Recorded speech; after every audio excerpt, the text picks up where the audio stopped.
Welcome to the Bedtime Storytelling Channel, where gentle tales will lull you into a peaceful sleep. Here, we tell stories in a slow, warm, and soft voice to help you relax after a long, tiring day. Whether you're looking for deep sleep or just want to let your mind drift with calming stories. Everyone, it's time to slow your breath, relax your shoulders, and join me in drifting back to the old days. Tonight, we will not hear tales of kings or battles. No war horses galloping across wastelands or banners flying in the wind. Tonight, we will lie in a small room, listen to the breath of a young woman, and witness the quietest battle in history: childbirth. It sounds simple, doesn't it? A pregnant woman gives birth. It's something billions of people have done. But in the old world, it wasn't simple, it wasn't gentle, and it certainly wasn't safe. It was a ritual, a gamble, a shadowy journey that no one who entered was certain to return from. Before we begin, prepare a truly gentle space for yourself. Dim the lights, wrap yourself in a soft blanket, settle into a cozy bed, and let the whispers of the past slowly draw you away from the present. If you love journeys back in time, if old stories make you feel both strange and familiar, then please press like, leave a comment, and subscribe to the channel. That truly means a lot to me because every word shared is like a little bridge connecting me to you and connecting both of us to long-forgotten memories. Knowing that the story might touch someone, somewhere, makes my heart feel warm and grateful. And now, close your eyes. Take a deep breath. We are about to walk through the dark alleys of history, by candlelight, by memory, by storytelling. We begin in the East, during the Qin and Han dynasties. A time when people believed in omens from heaven and earth, in yin and yang energies, and in inexplicable forces.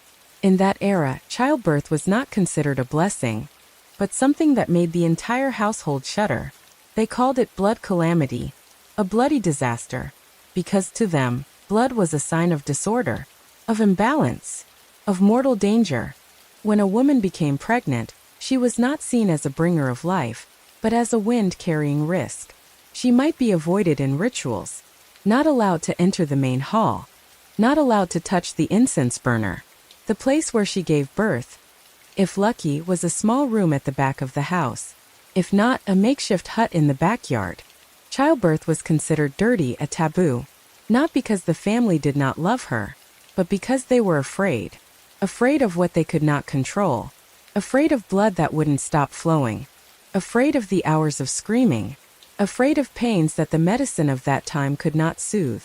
And deeper than that, afraid that the woman might never return. Then we cross the continent to medieval Europe. Here things are more conflicted, more complicated.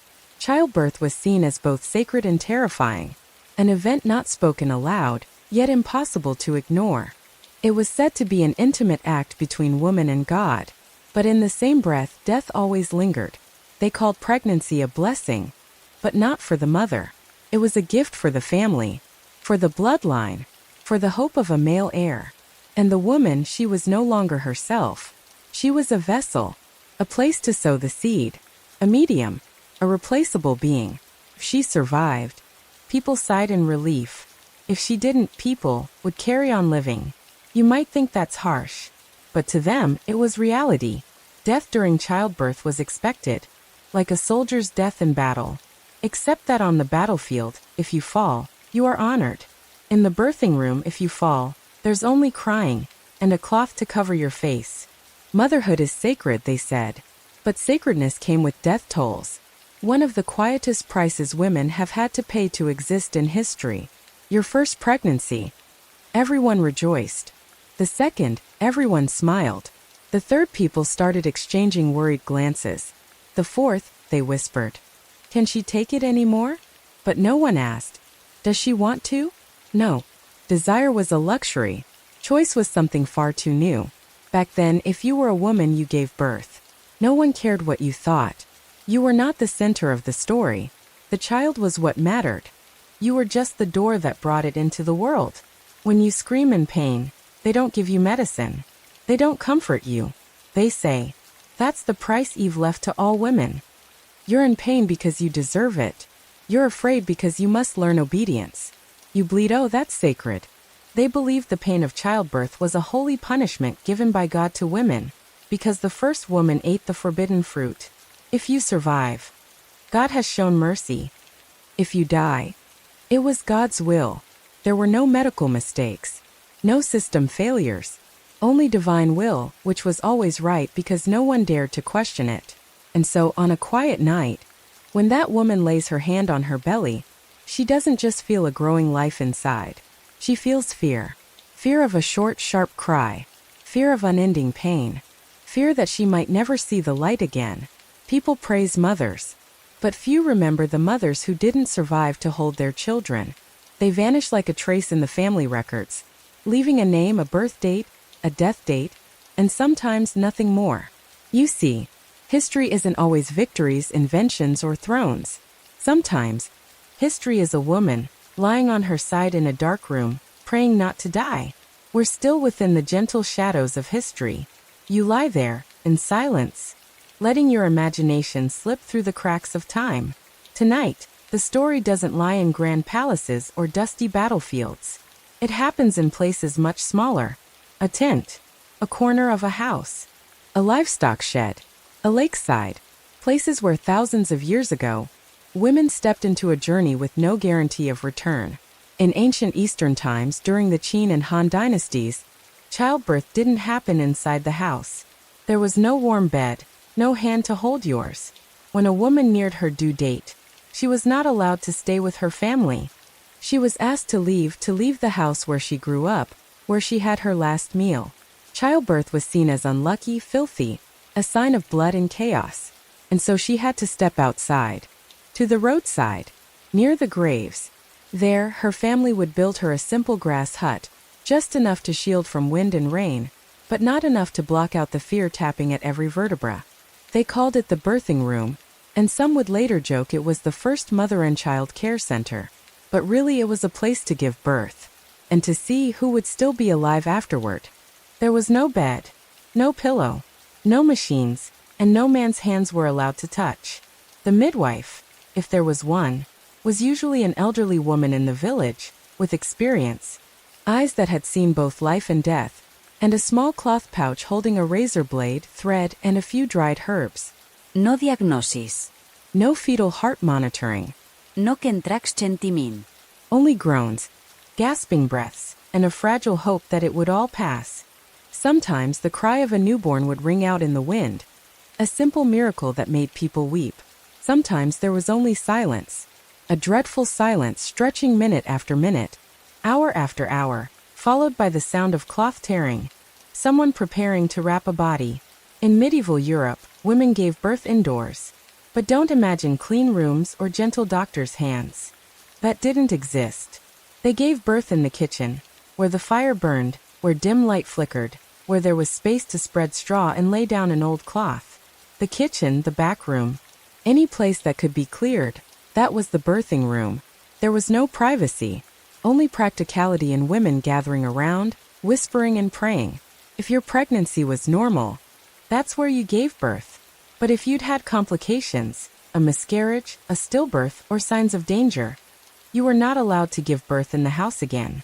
You became something to be avoided, an invisible threat, and you had to leave.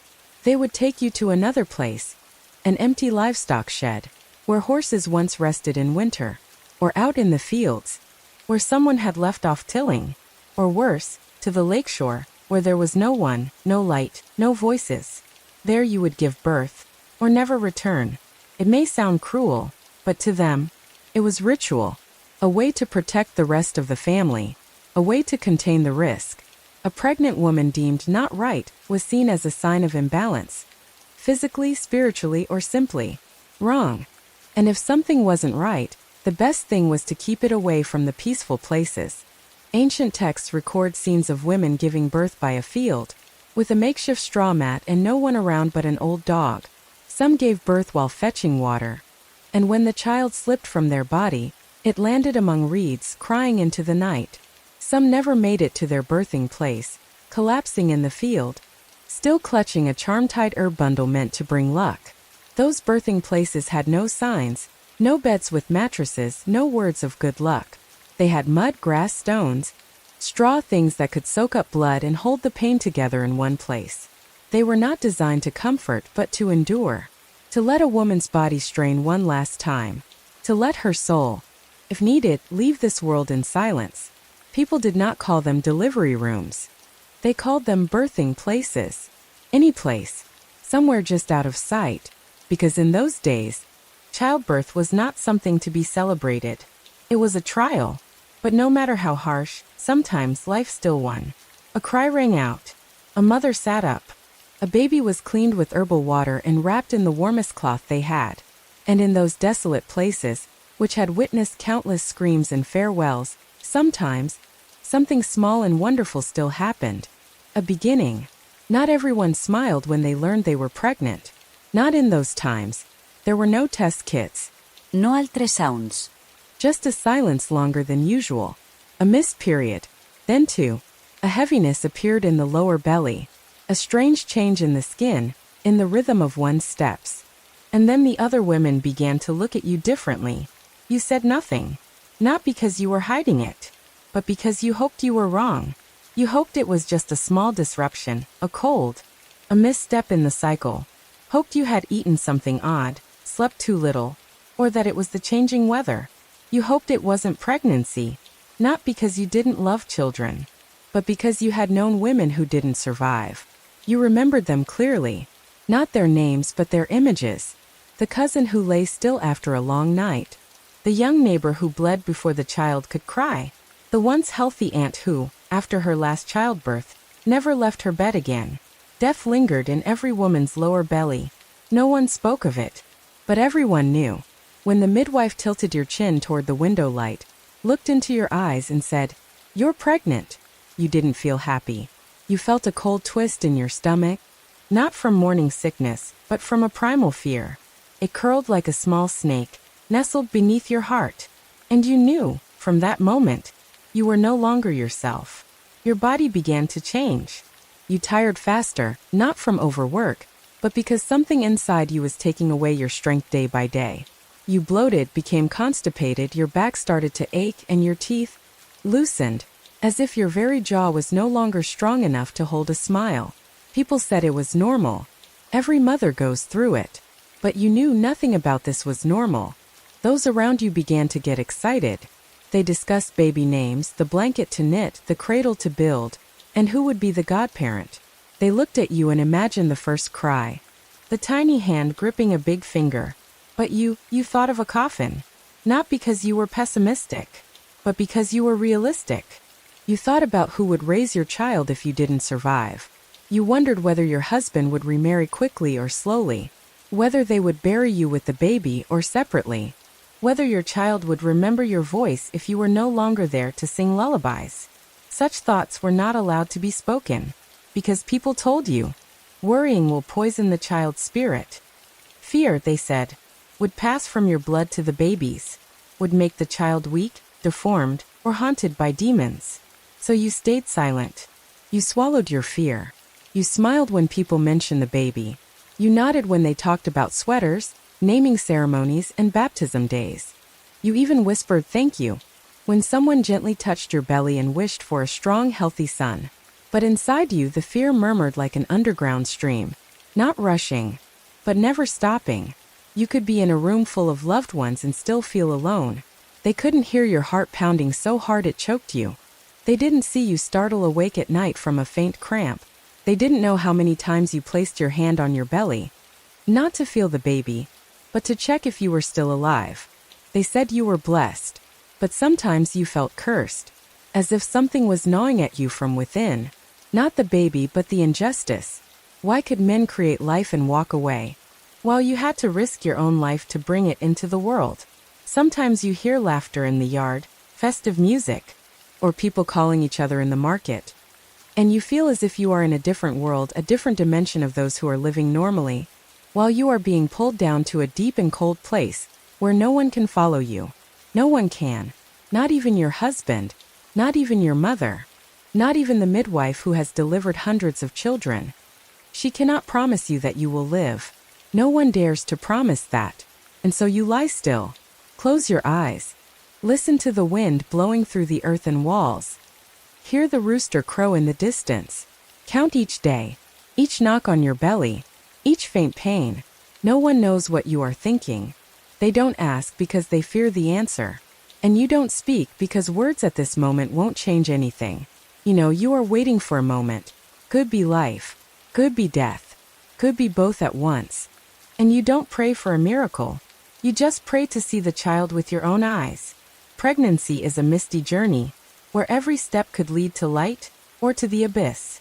And because no one sees that path clearly, people in the past used the only things they had, faith and fear, to create makeshift maps for women to follow. That is why women in the old days did not carry pregnancy with only their bodies, but with dozens of rituals, charms, conflicting advice, and fragmented beliefs like patchwork cloth. In ancient Eastern cultures, when a woman passed the 9th month and the pain had not come, it was called difficult labor. And that was very, very dangerous. At that point, the midwife would give you a bowl of labor-inducing medicine, cooked from flower stamens, corn pollen, and herbs with cold and toxic properties. After drinking it, your body would tremble. You might vomit. You might have diarrhea. And if you were lucky enough, abdominal pain would arrive, along with blood. No one called it dangerous. They called it a solution. If the medicine didn't work, someone might give you a small pill wrapped in rice paper. Inside was ash from white rabbit fur, soaked in wine believed to soften the cervix. Some women even swallowed a long hair to provoke a strong reaction in the stomach. Some drank ash water, bitter and diluted, like a reminder that childbirth was not for the faint of heart. No one truly knew if those things worked. But when you're standing on the edge of life and death, any miracle is worth trying. In medieval Europe, things were more abstract. Measures were often not in medicine, but in avoidance. Avoid strong smells. Avoid bitter herbs. Avoid bad dreams, as they could soak into the baby. If you dreamed of fire, blood, or sharp objects, people would look at you with concern, whispering, "The child's soul is disturbed." You tied charm bands around your wrists, red strings, plant seeds, old coins, and knots recited with saints' names. You were taught to whisper protective spells every night, words repeated like a heartbeat, like lullabies for the unborn soul. But not everyone agreed. Some told you not to eat eel. It's slimy and might cause the child to be malformed. Others said, "You must eat eel, it's slippery, it will help the delivery go smoothly." Then came dog meat. Yes or no? Onions, eat raw or cooked. Every time you thought you understood, someone else would give you the opposite advice. This contradiction was not random. It reflected the helplessness of the era, where people had to use superstition to fill the gaps in knowledge. You were told not to look at the deformed, or your child would be born the same. You must not laugh when thunder strikes, not sit near dogs or cats, not let a man touch you in the last 3 months. You avoided walking under old trees with spirits, avoided mirrors when your belly was round, and absolutely must not touch your stomach during an eclipse, because that was when wandering souls sought refuge. In some places, you were told to keep a small stone, wrapped in wool, placed near your lower belly. That stone, they said, would absorb the heat of the womb, an invisible phenomenon believed to cause women to die in delirium. You were given herbs, mint, lavender, mugwort. Some were gentle, helping you sleep deeply, but some were dangerous, could cause miscarriage if misused. And miscarriage, whether accidental or not, was always seen as a sin, as if you had thought the wrong thing, as if God was punishing you. People didn't understand that the body could react unpredictably. They didn't understand infections, hormones, or placental abruption. To them, every abnormal symptom of pregnancy was a matter of morality. If you fainted, it meant your faith was weak. If you vomited, it was because of your negative thinking. If you dreamed of death, it was because you had not lived rightly as a mother. So you must stay silent once again. And you learn to rely on secret rituals. Tie a red thread around your pillow. Burn mugwort at midnight. Call your own name 3 times in the mirror. Whisper to your own soul, in case it gets lost. When you feel yourself weakening for reasons you don't understand, you seek out the oldest women in the village. They will give you a talisman, made from silver hair, a child's fingernail, or even a fallen baby tooth. Things believed to hold the thread connecting this world and the next. And even though you don't know whether these things truly work, You hold them close, not because you are superstitious, but because you have no other choice. When medicine has yet to speak, faith is the only remedy left. At some point, every pregnant woman in the Middle Ages had to face a question she was never allowed to say aloud. What if I don't survive? Not everyone dared to look that truth in the eye.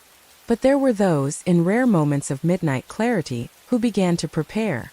Not for cribs, names, or diapers, but for death.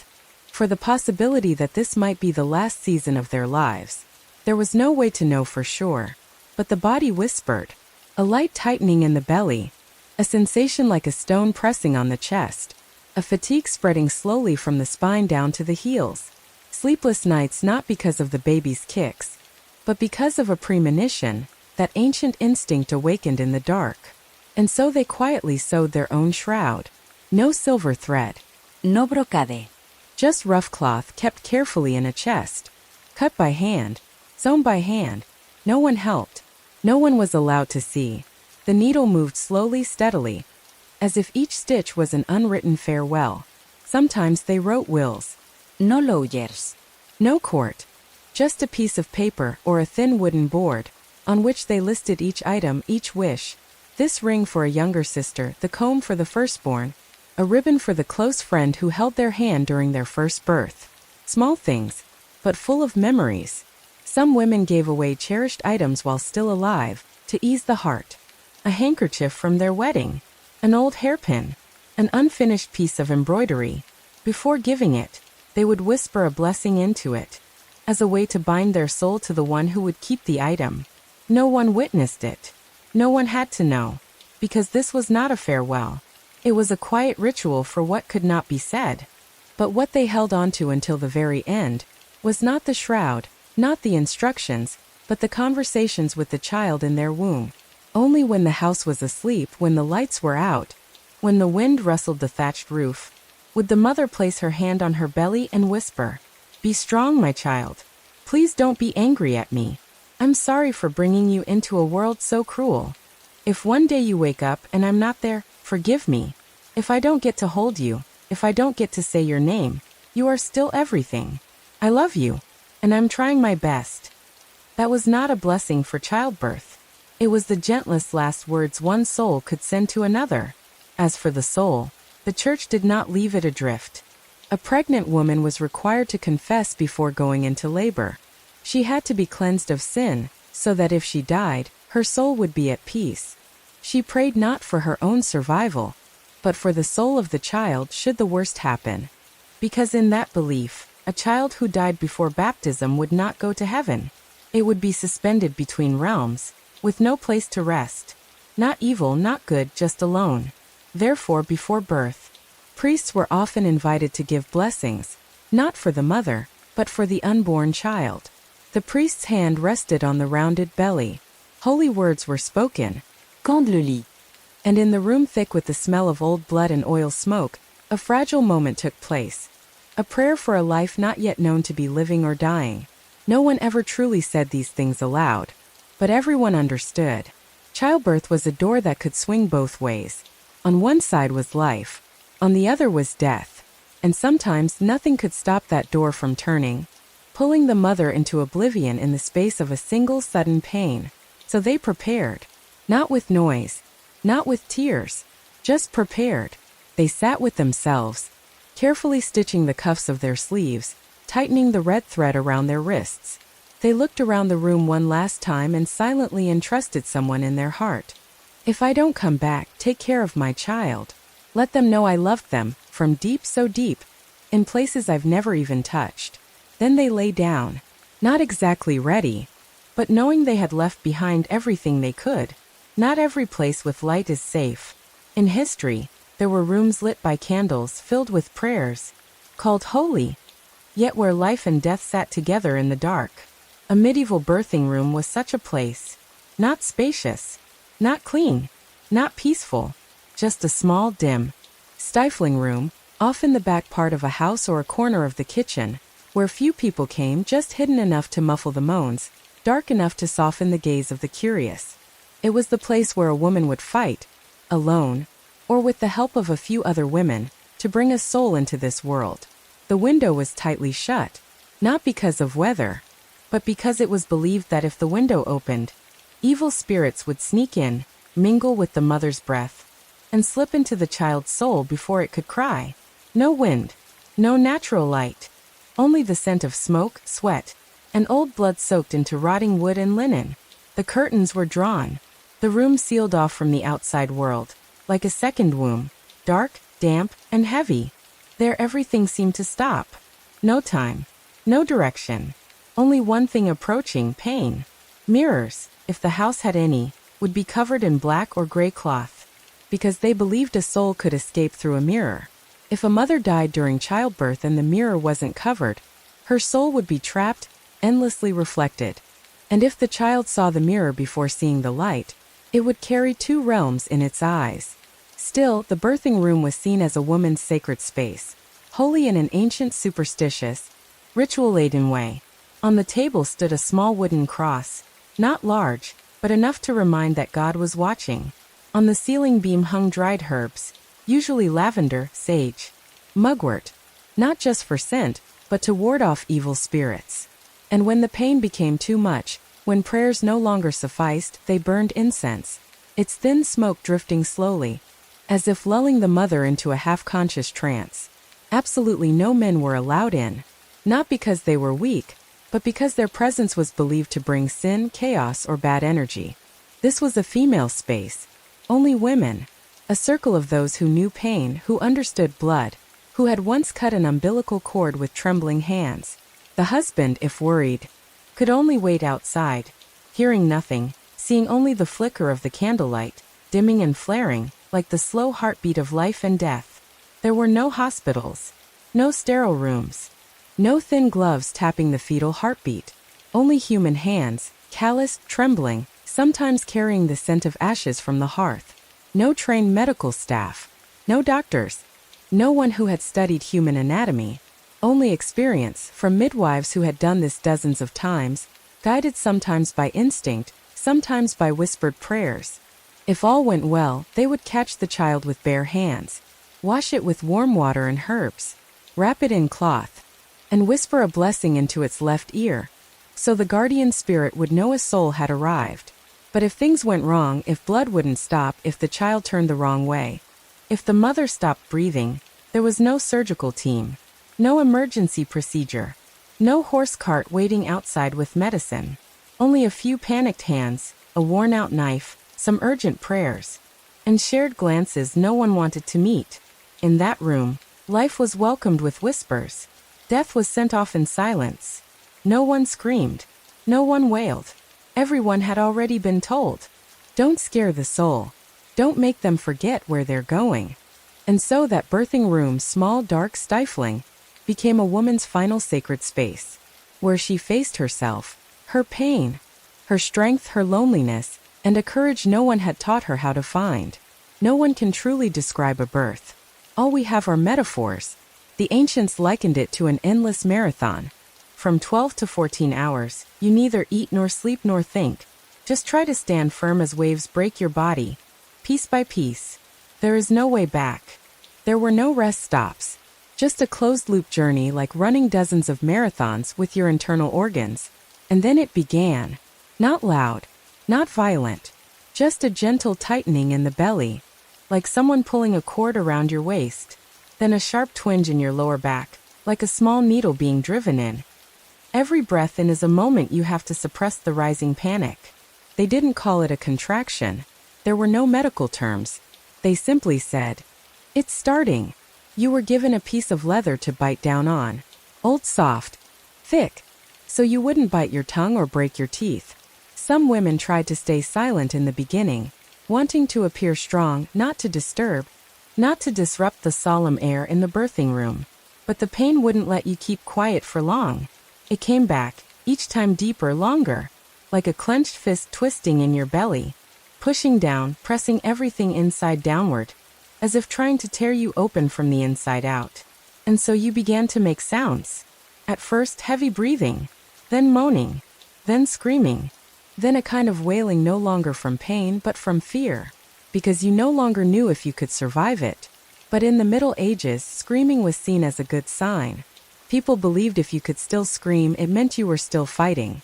No one asked what time it was, because time no longer mattered. You had fallen into a nameless space, where light flickered, prayers blurred, and sweat poured like rain from your brow. Someone wiped your face, but the cloth was already soaked. They had to wring it out, then continued again. You trembled, not from cold, but from exhaustion. Your muscles no longer belonged to you. Your hands twitched. Your ankles burned. Everything blurred. As if you were swimming through dense, gray fog, soundless. And then a thought slipped in, small, but real. I'm still alive. I'm no longer waiting. I'm surviving. No one said it, but in those hours, life was not a guarantee. But the pain didn't rest. There was no less pain. Only the moment you thought it would ease. Only for a new wave to crash in, shattering hope, sweeping you farther from the fragile shore of safety. You didn't know how long you had screamed, how many cries, how many times you'd called God's name, then swallowed it back in gasping breaths. You only knew that at some point you went completely silent, not because the pain stopped, but because the pain had gone beyond what screaming could reach. That silence wasn't peace. It was a warning. The midwife looked at you longer. The other women in the room shifted their stance, their eyes uneasy. Someone pressed your wrist, checking your pulse. No one said a word. But they all knew. A silent laboring woman was not a normal sign. You began to forget where you were. No name. No memory of loved ones' faces. Just a body being pulled down, pressed, forced to bring something out, whether it wanted to or not. Sometimes you heard water cracking. Your own breathing echoed like someone else's. Everything blurred, like fevered dreams. Then something so painful snapped you back into reality. A contraction, sharper, deeper, like a knife turned upward from your lower belly to your chest. You wanted to scream. Tried. But your voice was gone. Raw. Broken. Like a shattered bell. You opened your mouth. But only cold air passed through. In that moment, you didn't know how much time was left. Didn't know whether what was coming was the baby or death. You couldn't tell anymore. You only knew you were still there. Alive. And in pain. Among all the things that seemed unchanging, the pain, the sweat, the prayers, one detail did change everything. How a woman gave birth. Today, the image of a laboring woman lying on a white bed, knees raised, hands gripping rails, it's the default. But for most of human history, that position was not common. In many places and periods, lying down was considered strange, unnatural, inefficient. Why lie down when the earth could help you? In ancient times, from Asia to Europe, women rarely gave birth lying down. They were kept upright, so gravity could do its part, so the child could be pulled downward, not just by the exhausted contractions of the uterus, but by the natural tug of the planet itself. It was a kind of primal wisdom, a quiet collaboration between the body and the earth.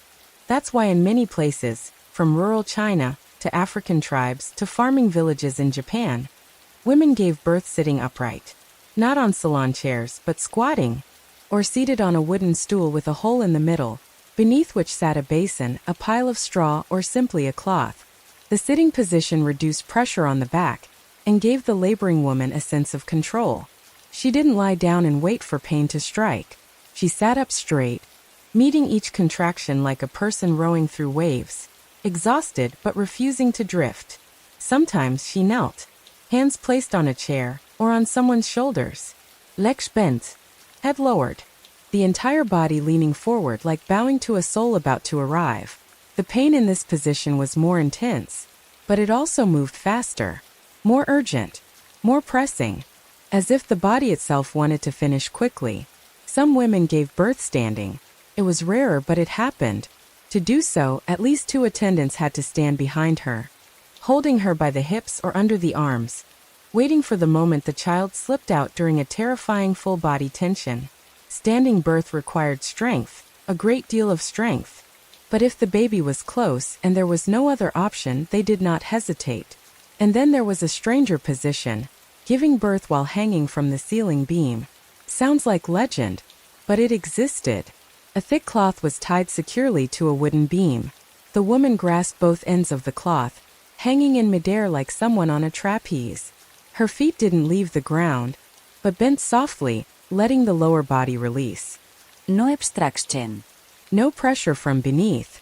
Just a complete opening, helpless and brave. The body was not forced to lie flat, not restrained, but allowed to move with the rhythm of pain, swaying gently, bending, panting. The woman wasn't fixed to a single spot. She was allowed to be herself in birth, instinctive, chaotic, and terrifyingly strong. In Japan, the sitting birth position had been practiced for centuries. They believed it saved the mother's energy and allowed the body to know what to do on its own. In many other cultures, giving birth standing or kneeling was seen as a symbol of courage, and a woman who did it was celebrated, not just as a mother but as a warrior. There were no cushions. No birthing tables. Only earth, grass, another person's back, or a piece of rope. No fetal maneters. No doctor's coaching breathing. Only the sounds of your own body, and the hands that held you through the pain. Strangely, they did it. They always did. No one taught them about uterine mechanisms. No one spoke of oxytocin or pelvic structure. They just knew, if they stayed upright, if they didn't tense up, if they breathed slowly, if they let the body work, the baby would come. And if it didn't, it wasn't because they failed. It was because fate had already decided, and they would go, with hands still gripping the cloth hanging from the beam, or their head still resting on the midwife's shoulder, as if they'd merely fallen asleep in pain. There was no perfect position, only the positions chosen in desperation, to give the body one last chance. And in the silence of that ancient birthing room, where candlelight flickered and the scent of incense swirled like breath, you might imagine a mother, sitting upright, eyes closed, fists wrapped around a rope, bringing a child into the world with everything she had left of herself. In the small room, where light came only from a trembling candle and the air smelled of herbs and sweat, hands were preparing for what was to come. Not the hands of a doctor. No white coats. No sterile instruments. Just midwives, quiet, weathered, and carrying knowledge older than any book. There was never just one person. Always at least two women besides the mother. One main midwife, and one assistant. Sometimes a sister, an aunt, or the old neighbor who had delivered most of the village's children. They didn't learn in schools. They never read books. Their knowledge came from what had been repeated and witnessed over hundreds of births. Not science, but memory. Their tools were simple, yet enough to be a world unto themselves. A curved knife, worn thin. A cracked wooden spoon used to ladle water or soothe a baby's gums. And most important of all, a bundle of protective charms tied with red thread, tucked into a small cloth pouch at their waist. They believed in guardian saints, each saint corresponding to a different kind of pregnancy. They believed in the moon cycle. For a full moon was an easy time to give birth, but also easy to lose. They boiled water not to sterilize but for luck. The rising steam was thought to disperse evil spirits lingering around the mother. Everything they did by hand. No surgical knives. No anesthesia. No disinfectant. Their hands had touched hundreds of births, sometimes clean, sometimes not. But those hands were the only thing the mother could cling to when she was coming apart. They knew how to press gently on the belly to feel the baby's position, when to encourage contractions with whispered words or herbal steam, and with a deep, quiet sorrow, when it was time to pull. And when the moment of decision came, they didn't hesitate. Not slow, not confused, not uncertain. They had seen it all. The babies who slipped out with barely a cry, and the mothers who faded before dawn. They were human, too. Sometimes they cried silently, but even they were guessing. They didn't know everything. They had simply grown used to pretending they did, because if they didn't stay steady, who else would in that room? In the Qin and Han dynasties, when a midwife completed her work, she only needed to say 3 words. Mother safe, child whole. And that was it. No further questions. No files. No records. Only life, or death to prove her skill.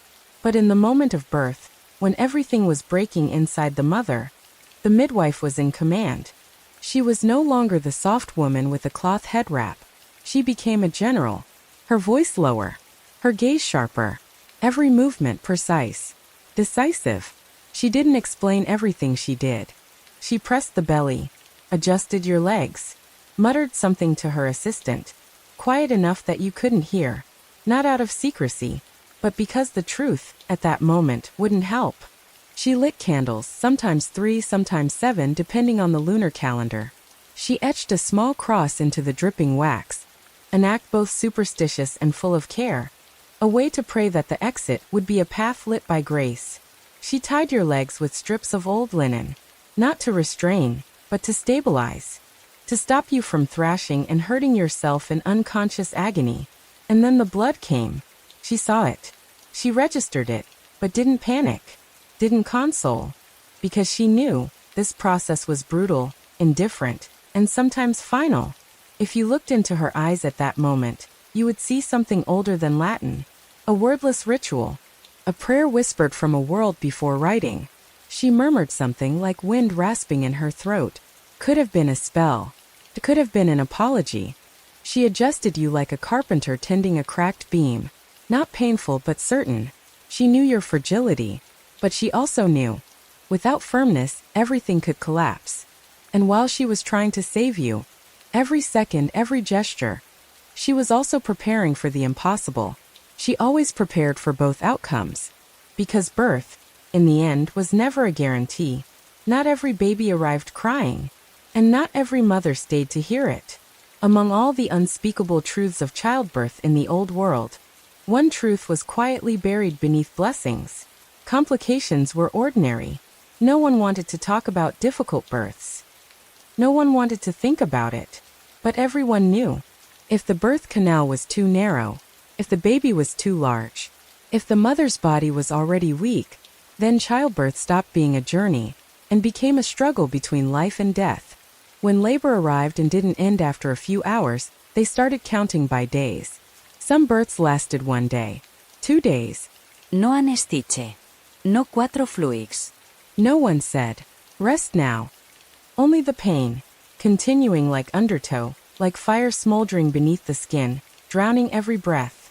The mother tore, not from carelessness, but because there was no other way. The baby wouldn't come out, or came out the wrong way, or not fully. And while everyone focused on bringing the baby out, the mother began to bleed. Uncontrollably. They called it womb bleeding. And they had no way to stop it. No injections. No transfusions. Only rags, dry grass, and hope. Sometimes the baby came out but didn't cry. Death wasn't lurking. It stood in the center of the room, looking each person in the eye, and choosing. In the Middle Ages, things weren't any better. If the baby came out feet first, or if the umbilical cord wrapped around its neck, you weren't taken to an operating room. There was no emergency care. You had 2 options, try harder or pray more. No one cut the cord before the baby came out. No one turned the fetus using ultrasound images. Only hands, bare, trembling hands of the midwife, groping along the baby's body in murky shadow, trying to rotate it gently, pull it downward. If you were lucky, you would hear a cry. If not, there would be silence. And blood. There were no obstetric forceps. No surgical instruments. No anestesia, no numbing agents, no sterilaglubes. Only hands, prayers, and desperation. And when no one knew what else to do, they would send for a doctor. That might sound hopeful, but it wasn't. In those days, doctors didn't come to assist births. They came with theories. They talked about the 4 humors: blood, phlegm, yellow bile, black bile. They believed the uterus was a wandering creature that could get lost in the body, causing a woman to faint or go mad. They rarely placed hands on a real body. They wrote laws but didn't follow them themselves. And when they appeared in the birthing room, everyone knew things were bad. They would stand there, observe, suggest rituals, burning mistletoe wood, steaming dandelion root, praying to St. Margaret.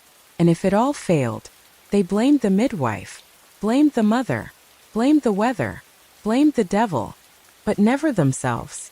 And so everything returned to the midwife, the one who truly stayed, the one who didn't leave when the blood flooded the floor.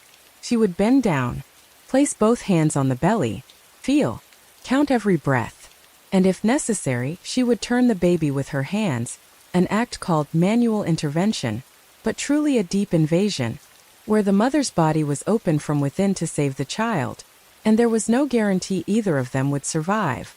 No endoscopes. No surgical lights. Only human hands and darkness. She did everything by instinct, by habit, by memory of seeing it done before. She didn't speak loudly. She made no promises. She just acted, because there were no other interventions. No hospital. No rescue. No after. The birthing room, once a place of prayers and candlelight, now fell silent. No one sang. No one whispered. Only the sound of blood dripping into a porcelain bowl. The sound of cloth being wrung out. The sound of short breaths. The heartbeat, so faint it was like rain on an old roof. And in the center of that room, there were two souls. One coming, one going. And no one knew which was which. When the screaming stopped, no one said a word. No one called it a bad sign. No one had to. Everyone knew. The midwife didn't ask. She only pressed harder on the belly, no longer patient, no longer gentle. Her eyes tightened, as if straining to hear something that wasn't a sound. A motion within, a whisper from the womb. A sign the baby was still moving. Then the blood came. Not a few drops, but blood. So much it soaked through the cloth, spreading wide across the floor, deep red turning almost black. The mother could feel it, even without seeing it. A warm, damp, slick sensation spreading across her thighs, hips, as if her very body was dissolving. She asked, Is there too much blood? No one answered. Or if they did, it was only a downcast glance. A hand wringing out a towel, a cruel silence disguised as busyness. Somewhere, someone mentioned cutting. Maybe the opening needed to be widened. Maybe the baby was stuck, couldn't turn. But the knife was too dull. Not a surgical tool, just a fire-blackened wood-carving blade, heated to chase away evil. No one in that room had been trained to cut. They had only been taught how to receive. So they did the only things they knew.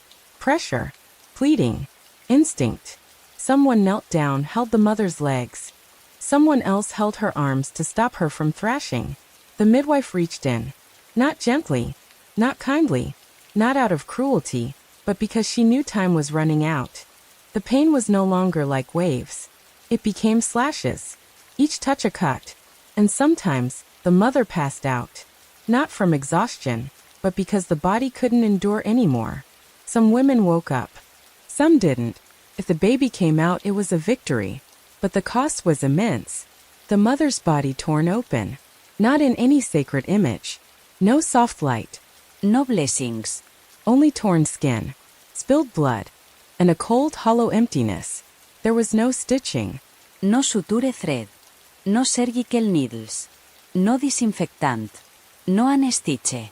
Instead, they pressed hands onto the wound, applied dry leaves, crushed herbs, or when there was nothing left, they used spiderwebs, because spiderwebs, when clean, were believed to stop bleeding.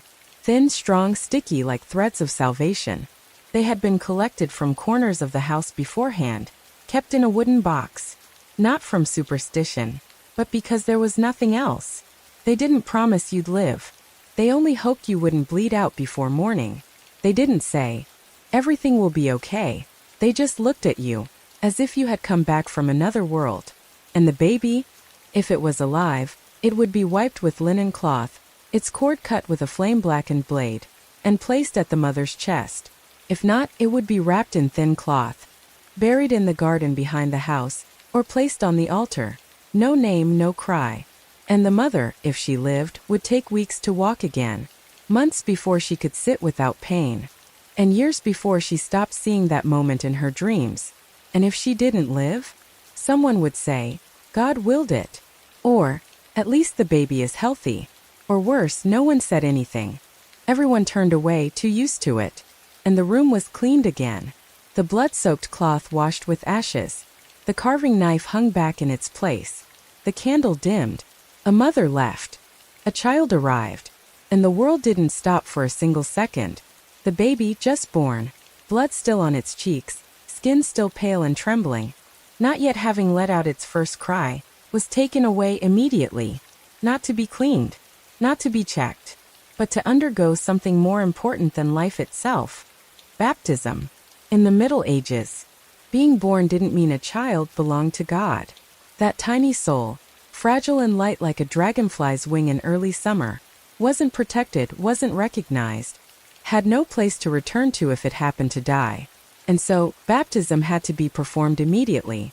It was the insurance of the soul, the key to open heaven's gate, the very first act to ensure the child wouldn't be lost if death came early. If it was night, they still woke the priest. If the church was far, someone was assigned to perform a temporary baptism, often the midwife or anyone who had been taught. They used clean water or anything pure, dripped it onto the baby's forehead, whispered its first name, along with a prayer.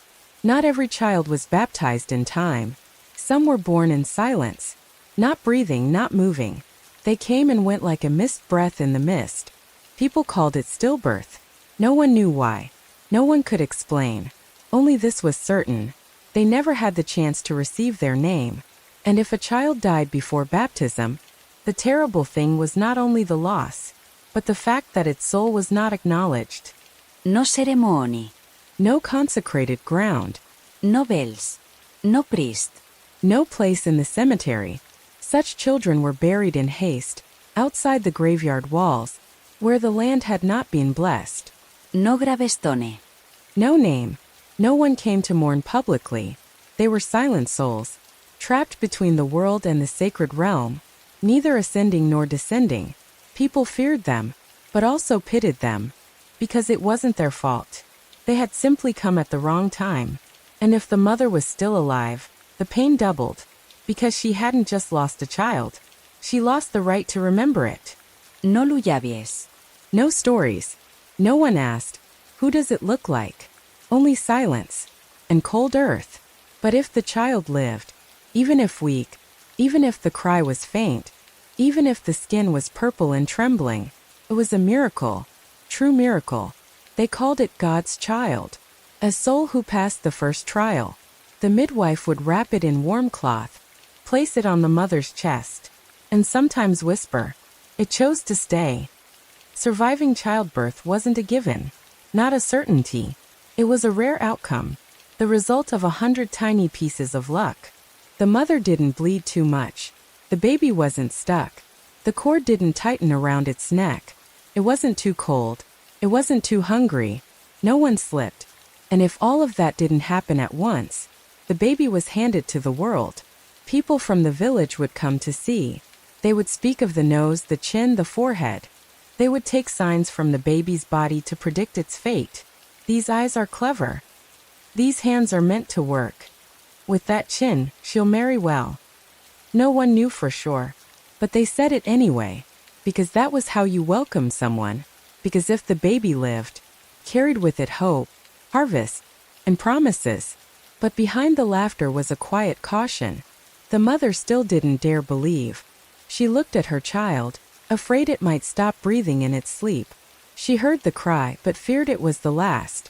'Cause once, she had heard that cry, and then nothing more. So she held the baby tightly, not because it needed warmth, but because she needed to be sure it was still hers. Sometimes, in the darkness of the old room, she whispered to the child in a voice blurred between waking and dream, "If you stay, I'll try. I swear. But if you have to go, go gently. Don't take my heart with you." When the first cry had echoed, when busy hands had pulled away, and when the birthing room returned to its usual suffocating silence, people believed it was over. Mother and child are safe. A phrase uttered like the final period on a dramatic chapter. But in truth, that was only the beginning of another chapter, quieter and more brutal. The chapter of recovery. In the ancient world, a woman did not return to the marriage bed after birth. She was taken to a grass hut, a place regarded as the quarantine of impurity. Not because she was sick, but because her body carried traces of something both sacred and defiled. Childbirth. The hut had no mattress, only straw, old blankets, and the smell of blood, milk, herbs, and sweat that hadn't dried. There she would remain, separated from her family, until her body had finished dealing with unclean matters. a delicate phrase for the blood that still flowed, the fluids that still leaked, the wounds that still ached. In the Middle Ages, things weren't much different. When the midwife let go and said the familiar phrase, "Mother and child are safe," it was also the moment the mother was left alone, beneath the old blanket. Her body was still torn, still bleeding, still soaked inside and out. There was no name for the feeling, only that it was damp, heavy, and then a bottomless emptiness, as if her whole body, every piece of gut, every layer of skin, had been turned inside out, then left somewhere forgotten. She trembled, not from cold, but from exhaustion. The afterbirth cramps gnawed like a dull blade, cutting slowly into her lower belly. Sometimes she curled up in pain. Sometimes she just lay there, staring at the ceiling, unsure if she was still alive, or just hadn't died yet. No one said exactly what had happened. No report. No confirmation whether she had been cut, or torn, or both. No one used the right words. Only sidelong glances, and a silence painted over with short phrases. "It's fine now." But her body was not fine. It felt both too empty and too full of blood, full of air, full of strange sensations. Sometimes it pressed down on her as if the baby were still inside. Sometimes it was so light it was frightening, as if it might float away at any moment. The recovery process was not beautiful, not poetic, not like a painting. It was slow, clumsy, painful. Every step was a strain, every twist of the body a sharp ache, and every time she cleaned herself, a wordless humiliation. The vagina still bled. Sometimes it leaked yellow fluid, became swollen. Sometimes it burned, cracked open. There were no sanitary pads, only washed and reworn gauze cloths. No antibiotics, only decoctions made from tree bark, roots, or grasses. Everything was a matter of chance. Her breasts began to fill with milk. A dull pain, heavy as stone. If the baby nursed, it might ease. If not, the milk would build up, causing fever, swelling, infection. In either case, no one helped her. The mother had to manage it herself, because now she was no longer a patient. She was a mother, and a mother had to be responsible. No one asked if she was in pain. No one asked what she had eaten. No one asked if she was okay. All eyes were on the baby. She was just the background, the shell, the process that had completed its duty. Sometimes, in the late night, when the baby was asleep, when everyone had forgotten that someone still lay in the grass hut, she whispered to herself, "I'm still here. Though torn, though aching, though unseen, I'm still here." And sometimes, that alone was enough to survive one more night, even if a woman survived childbirth. In the Middle Ages, she was never truly safe. Death did not stay behind the birthing room door. It only took one step back. Some mothers looked fine. They had the strength to hold the baby, to nod in thanks to the midwife, to swallow a spoonful of thin porridge. But a few days later, their body began to betray them. Symptoms crept in, vague signs of something familiar, a warning no one wanted to name.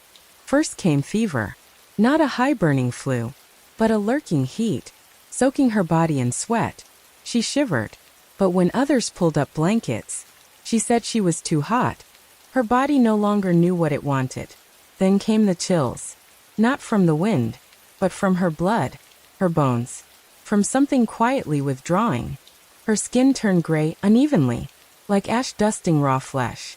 Strange bruises began to appear on her belly and thighs, bluish-purple, spreading gradually.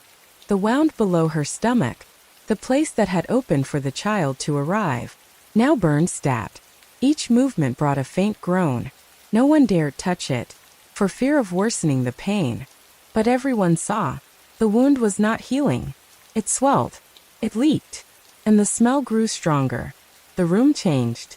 The air became heavy, humid. The smell of old blood mingled with sour sweat, the mustiness of damp cloth, and a faint scent of rot. No one said it, but everyone sensed it. The smell of decay had begun. The mother no longer ate. She tried to swallow, but her throat burned dry. Each spoonful of porridge slid down like gravel. Water came in and poured back out. She was tired, but could not sleep. Awake, but never fully present. She forgot the days, forgot who had visited, forgot the name of the child in her arms. Her hands, the same ones that once stroked the child's hair, that clenched in the agony of labor, were now cold, trembling, and heavy. Her feet swelled. Her eyes sank. Life began to slip away, in thin layers. In the small house, more candles were lit. No one said why. They quietly placed more holders, lit more flames, so that light surrounded the bed where the mother lay, not to see more clearly, but to warm the soul, if it left during the night. In those times, when more candles were lit, it meant they were preparing to witness a death. There was no fever reducer, no antibiotics, no doctor knocking with a medical bag and a soothing voice, only prayers, only silent glances, and hands tightly held, not to comfort, but to wait. When a mother died after childbirth, no one was surprised. People were sad, but within bounds. It could have been worse, they said. At least the baby survived. Such words weren't heartless. They were just what remained after generations of loss. The child, if still nursing, would be given to another woman. A mother who had lost her own child but still had milk. The birth mother would be wrapped in cloth, carried away in silence. No portrait. No grand funeral, only a name forgotten sooner than intended. And then the room was cleaned again. The blankets washed, the knives put away, incense lit. The space returned to normal, but the breath of death still lingered. In the damp wood, in the bruises not yet faded, in the baby's reddened eyes. No one kept count of the mothers who died after childbirth. Their names were not carved into stone. No mangements. No songs. Only dreams that returned at night, where motherly souls quietly sat by their children's beds. Not speaking, just watching. If you survived, congratulations. But don't expect drums or flowers. There was no celebration, no joyous outpouring. Instead, there were subtle nods, averted gazes, and congratulations spoken awkwardly, almost reluctantly. Yes, people were relieved, but they didn't quite know what to do with you now. You, the one who gave birth, who was bleeding, who was tired, who was breathing, suddenly became inconvenient. You needed care. You needed to be heard. You needed to be helped up. But no one said it. Only your presence made others walk softly, speak gently, look elsewhere. You took up space. You disrupted the rhythm. So people turned to the child. The baby was the future, the miracle, the hope. And you were just the background that had fulfilled its role. You lay there, in damp bedding, sometimes asking questions, but no one answered. And you began to understand. To survive is one thing. To continue to exist in the eyes of others is another. But if you didn't survive, if the final candle on the table went out at dawn, the story would be shorter. The village would grieve for a moment. People would bring bread, a pot of hot soup. The elder women would enter, sigh, offer a few condolences, dab at their eyes with sleeves. They would say, "What a pity." And perhaps, at least the baby survived. Not out of coldness, just realism. Death after childbirth was nothing new. Everyone had seen it once, twice, many times. Grief repeated too often no longer cries loudly. And then life resumed. After a few days, people returned to the fields, to the bakery, to the clothes waiting to be mended. Fewer people came to ask about you. Conversations stopped mentioning your name. And if it did come up, it was said slowly, like a silent comma mid-sentence. She was Lan's daughter. Lan died after giving birth. You became a footnote, no longer the main chapter. Your belongings, the towel you used to dry your hair, the ring you wore on your wedding day, the wooden spoon you favored, were quickly distributed, given to your sister, sent to your aunt, to the friend raising her own child. Everything reintegrated into the community. No one meant to take from you. No one kept things long. Simply, you were no longer there. And your husband, the one who had sat outside the hut, twisting the corner of his robe in worry, the one who held your hand when the pain split your lips, would remarry. Not immediately, but not too long after. A year, maybe less. It was expected, even considered necessary. The child needed a mother. The man needed a wife. The home needed a woman's warmth by the fire. And you could no longer offer that. You had left the game. The new woman would come. She would scrub the floors you once walked, sleep on the bed where you once cried out, nurse your child, call them by a voice that was not yours. No one erased you, but the world didn't pause to remember you. And the saddest part is, everyone understood. Even you, if you could still understand. Childbirth has long been called the gift of life. But for women in medieval Europe, pregnancy was not the beginning of a miracle. It was the start of a pilgrimage, a one-way journey through the gate of the underworld. That is not a metaphor. That is reality. Every childbirth was a direct confrontation with death. Not in a vague way but literally. A mother could bleed until she fainted, could burn with fever into delirium, could die just as the baby was born, or days later in silence, when everyone had already returned to their daily lives. And even knowing that, women still gave birth, one after another, generation after generation. No choice, no way out. No antibiotics. No guarantee. People often say going through childbirth is like living an entire life. But for them, it was a literal gamble, an exchange, a total wager of one's self, just to welcome a small being who might not even survive. And that's why every mother was immensely great, not just because she gave birth to us, but because she dared to risk her life to do so. They weren't legends.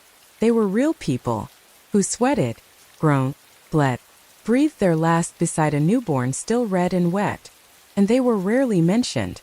Their names weren't in history books. They had no bronze statues, but they built an entire world, with blood, with flesh, with nameless fear. Not just a few. Millions of women went through it. And the saddest part is, whether they lived or died often had nothing to do with them.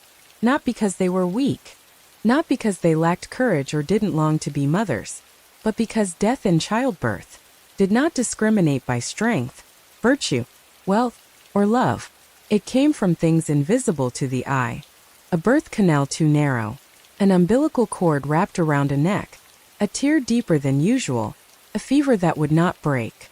Things no one could explain, no one could fix, no one could fully prepare for. It was the body, mysterious, uncontrollable, unpredictable. It was luck, or the lack of it. It was a risk no one warned of, but everyone understood. It was the price women were required to pay, whether they wanted to or not.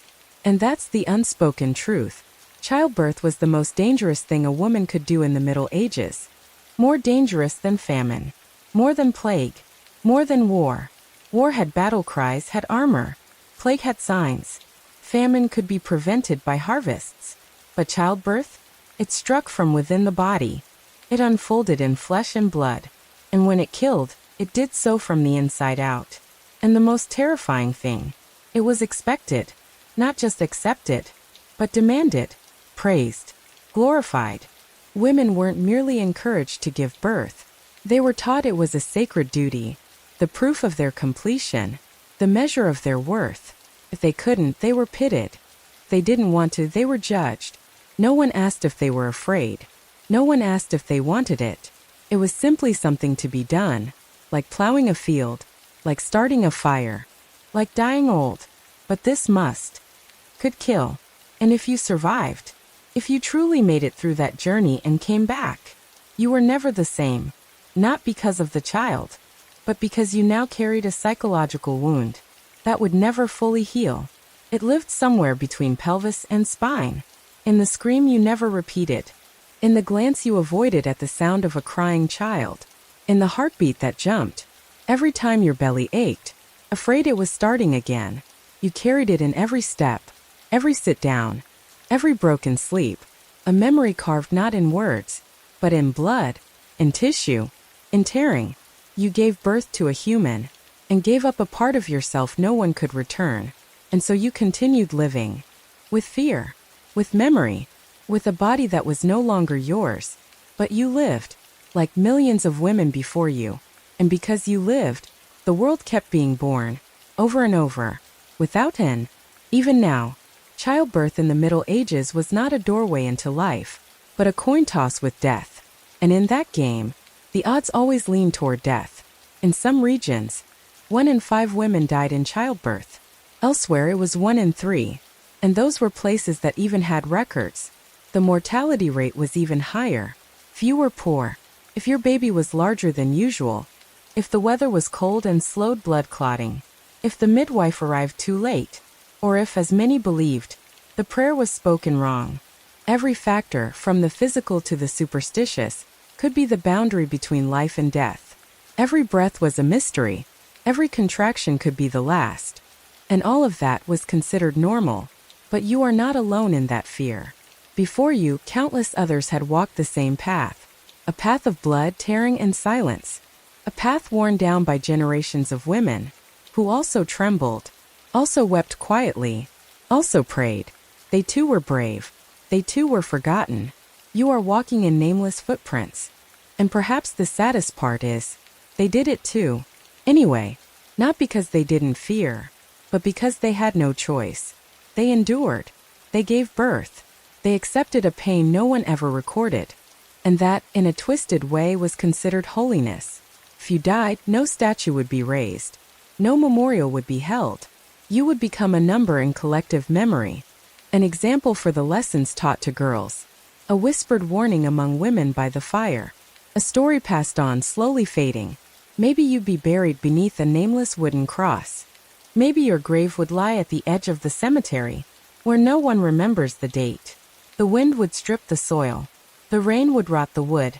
And after one long winter, you would no longer be present. No one would say your name. No one would know you had ever been there. You, who once screamed giving birth, who tore apart for a life, are now just a piece of a tale told. To scare others not to scream too loudly from cramps. But if you lived, you would be called lucky. They would say you were strong. They would congratulate you. But no one would ask what you endured. No one would ask about the jagged tears, about the scream that shattered your voice, about the feeling of your insides being dragged out of you. No one would ask about the first night, when you couldn't stand to hold your baby. No one would ask about the midnight fever that made you think you were melting. No one would ask about the chills still clinging to your spine, because survival isn't the end of the story. It's just the permission to begin again. Even if the wound heals, your body will never be whole. You know that. You feel it every time you bend, every time you climb stairs, every time your period returns, with a pain no longer familiar. But you are not given rest, not given protection, not given reprieve. Instead, your body, with its fresh scars, its swollen womb, will again be expected to open and split. Maybe in a year, maybe just 6 months, you will be pregnant again. Walk that path again. Bet your life again. Give your body again. Not because you forget, but because you are not allowed to refuse. And so whether you live or die, the result is almost the same. You will no longer be who you were. You have changed. Not by growing, but by losing something unimaginable. You carry a nameless emptiness.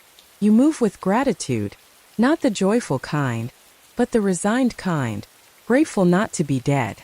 Grateful the child lived. Grateful that this time wasn't the end. But you know, next time might be. And so you live not whole but alive. And in this world, perhaps that is already too much. When we look back at the past, not through the rose-tinted lens of legend, but through the flickering candlelight of truth, childbirth in ancient and medieval times appears not as a symbol of life, but as a true journey through life and death. There is nothing poetic in hours of wrenching pain. There is nothing sacred in tears that reach the pelvis, never stitched. There is no miracle in a mother curled up in a pool of blood, taking her last breaths while the villagers quietly pull the cloth over her face. Childbirth was a battle, and women were warriors, unarmed, with no medical knowledge, with appalling hygiene, with blind faith in superstition and ancient remedies. A basic biological process was turned into a public execution. No one truly understood the female body. No one truly listened. What was practiced came from word of mouth. Faith in the moon, ashes sprinkled into water, charms tied to the wrist. In a stifling room where windows were sealed to ward off evil spirits, a woman struggled alone through pain no one could ease, and fear no one dared to name. And they did it alone. even with the midwife beside them, even with mother, sister, friends waiting. In that moment, when the body tore open, when blood poured, when the soul slipped, they were alone. No one could share the pain. No one could die in their place. They had support, but it had limits. No anesthesia, no surgery, no scientific understanding. What they had were bare hands, whispered prayers, instinct, and sometimes helplessness. If they survived, and many didn't, what awaited was not rest, but the expectation to continue bearing, continue enduring, continue again. But survival was never whole.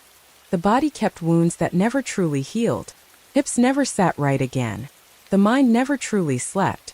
There were nights when they awoke with a start, the echo of contractions returning like ghosts. Moments when they looked at their child and tears fell, not from love, but from a memory of death still pulsing in their chest. And still they continued, because no one gave them the right to refuse, because childbirth was not seen as danger. It was seen as duty, as destiny, as the obvious fate of a woman. How cruelly ironic, isn't it? A journey through life and death taught to you as joy, a war one you were never allowed to decline. Yet through it all women endured. They moaned, they wept, they screamed, they fainted, they begged, but they endured, not because they wanted to, but because they had to. And that endurance, in silence, in blood, in tears, helped build this world. The story of childbirth in ancient and medieval times is not one of medicine. It is not one of theology. It is a human story, of women who lived, who died, who were forgotten, just so another life could begin. It is a reminder that the most fundamental elements of human history, birth, continuation, survival, were built on the backs, in the blood, and within the scars of women whose names were never remembered. And if tonight, while lying quietly alone, you suddenly feel your heart tighten, if a strange wave of gratitude wells up inside you, perhaps that is the echo of the old souls, those who crossed the threshold of life and death so that you could lie here, hear this story, breathe with your own lungs, and live the life they once risked everything to give. So remember them, even if they have no gravestones, even if no one reads their names anymore, even if their final screams have dissolved into the earth. Remember them, because we are still here because of them. If you're still here, if you've listened to the very last breath of this story, then perhaps that journey has touched something deep within you, because this is not just a history lesson. This is a collective memory, a whisper from the women who came before, whose voices, after all these centuries, have not truly fallen silent. If your heart feels a little heavier, if you feel thankful and don't quite know why, if you lie in the dark and hear your own breath more clearly after learning that someone once risked death just to breathe, then you are not just listening, you are remembering. And if this story has made you pause, even briefly, in the flow of life, leave a like, a comment, or simply subscribe to the channel, so we can keep walking these old paths together, listening to ancient echoes, and never miss another journey into the past. I'm the Midnight Storyteller, still here every night, when you need a story to sleep to think about, or just to remind you that you are not alone in this long thread of history. Wishing you a peaceful night. May your sleep be as light as the herbs once hung at the window of the old birthing hut. And I'll see you in the next story, where old souls are still whispering, waiting to be named. Sleep well. Crescent Moon.